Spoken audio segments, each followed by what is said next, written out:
एक दफा का जिक्र है। एक बादशाह था जिसकी 7 बीवियां थीं, लेकिन सातों की सातों बे औलाद थीं। बादशाह बहुत परेशान था और औलाद के लिए हर मुमकिन कोशिश कर चुका था।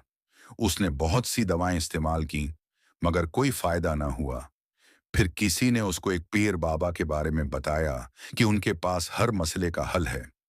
बादशाह उम्मीद लिए इस पीर बाबा के पास गया। पीर बाबा ने उसकी परेशानी सुनी और उसे 7 दरख्तों के पुते दिए और कहा कि ये पत्ते अपनी सातों बीवियों को दो और वो उन्हें खाएंगी तो इंशाअल्लाह उन्हें औलाद जरूर होगी। बादशाह वो पत्ते लेकर अपने महल वापस आया। जब वो महल पहुंचा तो उसकी 6 बीवियां वहां मौजूद थीं, लेकिन 7वें बीवी वहां नहीं थी। बादशाह ने वो 6 पत्ते अपनी 6 बीवियों को दे दिए और 7वां पता अपनी सबसे छोटी और 7वें बीवी के लिए रख लिया, जो उस वक्त बावर्ची खाने में रोटियां बना रही थी। बादशाह ने 6 बीवियों को हुक्म दिया कि ये पत्ते खा लें और 7वें पत्ते को अपनी 7वें बीवी को दे देने के लिए कहा। जब छठी बीवी वो 7वां पता लेकर बावर्ची खाने में गई तो 7वें बीवी रोटियां पकाने में मसरूफ थी। उसने वो पता रोटियों के साथ रख दिया। 7वें बीवी ने रोटी पकाने के दौरान वो पता एक तरफ रख दिया और सोचा कि जैसे ही मैं रोटियां बना लूंगी तो ये पता खा लूंगी। फिर यूं हुआ कहा वो पता वहीं रख आ रहा और अचानक एक चूहा आया और उसका आधा हिस्सा खाकर चला गया। ये देखकर 7वें बीवी सख्त परेशान हो गई। वो दिल ही दिल में सोचने लगी कि अब अगर मैंने बादशाह को बताया कि पता चूहा खा गया है तो वो मुझे जिंदा नहीं छोड़ेंगे।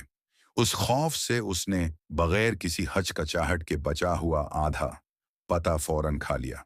उसके उस फैसले ने उसकी किस्मत को मुकम्मल तौर पर बदल दिया। कुछ सालों के बाद बादशाह की 6 बीवियों को अल्लाह ने खूबसूरत और तंदुरुस्त औलाद से नवाजा, लेकिन 7वें बीवी के यहाँ जो बच्चा पैदा हुआ उसका सिर्फ आधा जिस्म था। वो माजूर था क्योंकि उसने वो पत्ता आधा ही खाया था। बादशाह ये देखकर बहुत शर्मिंदा हुआ और उस बच्चे को पसंद नहीं करता था। उन 6 भाइयों का रवैया ये था कि वो हमेशा अपने माजूर भाई को तंग करते और उसका मजाक उड़ाते थे। वो उसे ताने देते कि तुम तो आधे हो, तुम्हारा कुछ नहीं हो सकता, तुम हमेशा ऐसे ही रहोगे। बादशाह जो अपने 6 बेटों से बहुत मोहब्बत करता था और उन पर फख्र महसूस करता था, जब जंग का ऐलान हुआ तो उसने अपने 6 बेटों को जंग में ले जाने का फैसला किया। उन 6 बेटों को मैदान जंग में जाने का हुक्म दिया, लेकिन उसका 7वां बेटा, जो जिस्मानी तौर पर माजूर था, बादशाह की नजरों में उस काबिल नहीं था कि वो जंग में हिस्सा ले। बादशाह ने अपने इसी रवैये की वजह से उसे घर पर ही रहने का हुक्म दिया, ये सोचते हुए कि वो जंग में किसी काम नहीं आ सकता। बादशाह के 6 बहादुर बेटे जंग के लिए अपने सफर पर रवाना हुए। रास्ते में उन्हें एक खौफनाक और घना जंगल मिला, जिसमें सारा दिन सफर करने के बाद वो थक चुके थे। रात हो चुकी थी और उन्होंने इसी जंगल में पड़ाव डालने का फैसला किया। उनकी नजर एक दूर जलती हुई बत्ती पर पड़ी, जिससे उन्हें उम्मीद की एक किरण दिखाई दी। उन्होंने फैसला किया कि वो उस घर का दरवाजा खटखटाकर रात गुजारने की इजाजत मांगेंगे। फिर वो चलते चलते एक घर के पास पहुंचे। उन्होंने दरवाजा खटखटाया तो एक बूढ़ी उम्मा बाहर आईं। उन्होंने उन मुसाफिरों से उनका हाल पूछा। मुसाफिरों ने रात गुजारने की इजाजत चाही।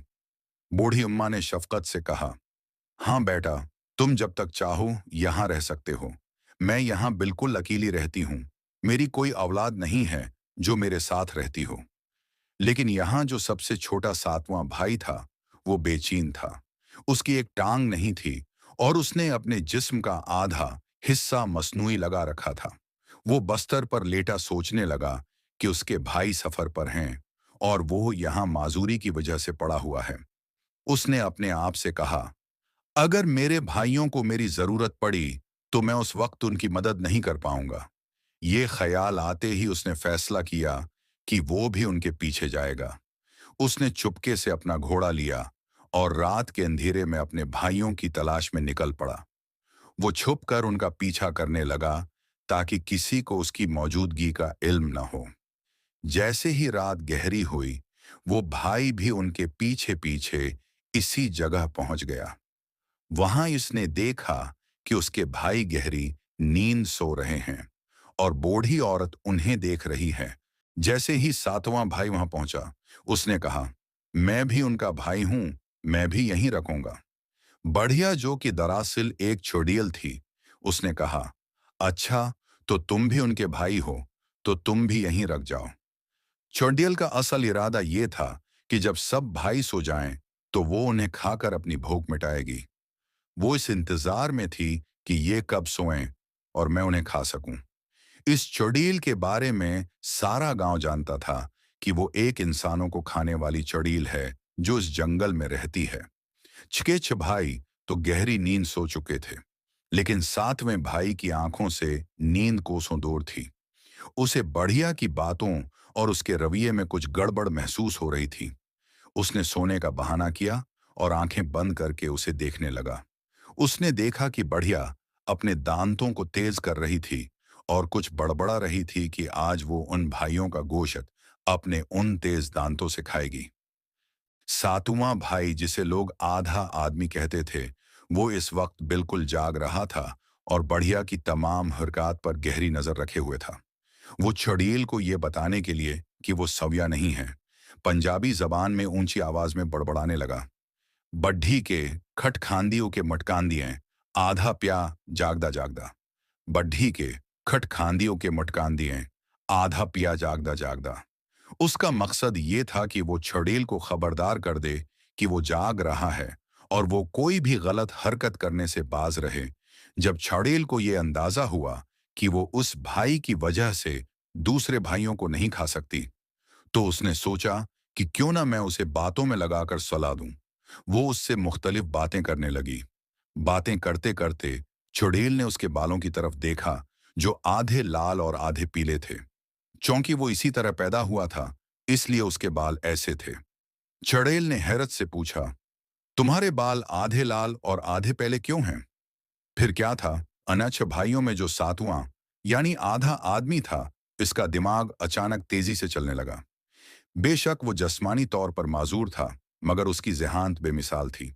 वो बचपन से ही बहुत होशियार और दौरंदेज था। अचानक एक ख्याल उसके जहन में आया।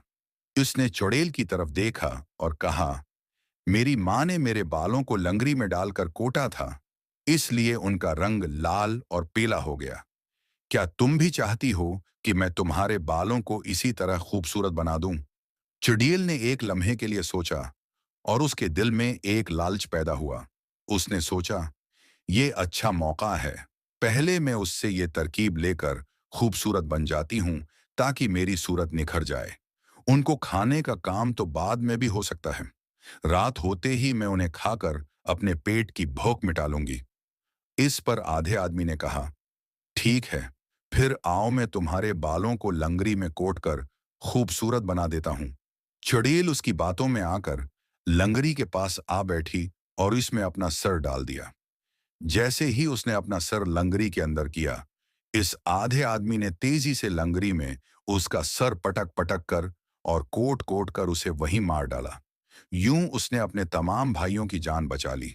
जब उसके भाई जागे तो आधे आदमी ने उन्हें चुड़ैल के तमाम मंसूबे के बारे में बताया और कहा कि कैसे उसने अपनी जहान से उन सब की जिंदगी बचाई है। मगर उसके भाइयों ने उसकी बात मानने से साफ इनकार कर दिया। तुम झूठ बोल रहे हो, एक भाई ने गुस्से से कहा। तुम हमारी नजर में हीरो बनने के लिए ये सब कह रहे हो। वो बढ़िया तो बहुत अच्छी औरत थी। इस तरह उन्होंने अपने छोटे भाई की बहादुरी और सच्चाई को मानने से इनकार कर दिया। उनके लिए वो महज एक मासूम बढ़िया थी, छड़ेल नहीं। जब वो अपने छोटे आधे भाई को डांट कर वहां से जाने लगे, तो अचानक गांव के कुछ लोग वहां से गुजरे। उन्होंने उन भाइयों को देखकर हैरानी से पूछा, शहजादो, आप सब यहाँ क्या कर रहे हैं? फिर उन्होंने अपने खौफ को जाहिर करते हुए कहा, ये घर तो एक चड़ैल का है जो कि एक मासूम बढ़िया का रूप धार कर रहती है। वो यहाँ मुसाफिरों को रात भर के लिए रोकती है और फिर रात को उन्हें खाकर अपनी भूख मिटाती है। आप सब कैसे बच गए? ये सुनकर तमाम भाइयों पर जैसे सख्ता तारी हो गया। उन्हें अपनी गलती और छोटे भाई की सच्चाई का एहसास हुआ। ये सुनते ही तमाम भाइयों को अपने छोटे भाई की जहानत और बहादुरी का एहसास हुआ। वो शर्मिंदा हुए और उससे मुआफी मांगी। उसके बाद वो सब मिलकर जंग लड़ने के लिए गए, जिसमें उन्होंने बेमिसाल बहादुरी दिखाई और फतह याब होकर वापस आए। वापस आकर उन्होंने फौरन अपने वालिद बादशाह को सारा वाकया बताया। उन्होंने कहा, औबा जान, आज हम जिंदा हैं और जंग जीत कर आए हैं तो सिर्फ अपने उस छोटे भाई की वजह से। उसी ने हमें चुड़ैल से बचाया था और उसी की ज़िहानत से हमने जंग में कामयाबी हासिल की। ये सुनकर बादशाह अपने छोटे बेटे पर बहुत खुश हुआ और उस पर फख्र का इजहार किया। उसने बड़े भाइयों के बजाय उस अधूरे आदमी को बादशाह बना दिया। यूं उसकी जहानत, बहादुरी और वफादारी की जीत हुई। कहानी का इखलाकी सबक ये कहानी हमें सिखाती है कि हमें अपनी कमजोरियों की वजह से कभी मायूस नहीं होना चाहिए। जिस्मानी कमजोरी या ज़ाहिरी नक्स कोई मानी नहीं रखते, अगर इंसान का इरादा मजबूत और दिमाग रोशन हो। कहानी का आधा आदमी जिस्मानी तौर पर अधूरा था, लेकिन उसने अपनी जहानत और बहादुरी को अपना सबसे बड़ा हथियार बनाया और अपने भाइयों की जान बचाई। इस कहानी का एक और अहम पहलू ये है कि हमें हमेशा सच्चाई, वफादारी और अच्छाई के रास्ते पर चलना चाहिए। जैसे आधे आदमी ने अपने भाइयों के साथ सच्चाई और वफादारी का रिश्ता निभाया, इसी तरह हमें भी अपने दिल को साफ रखना चाहिए।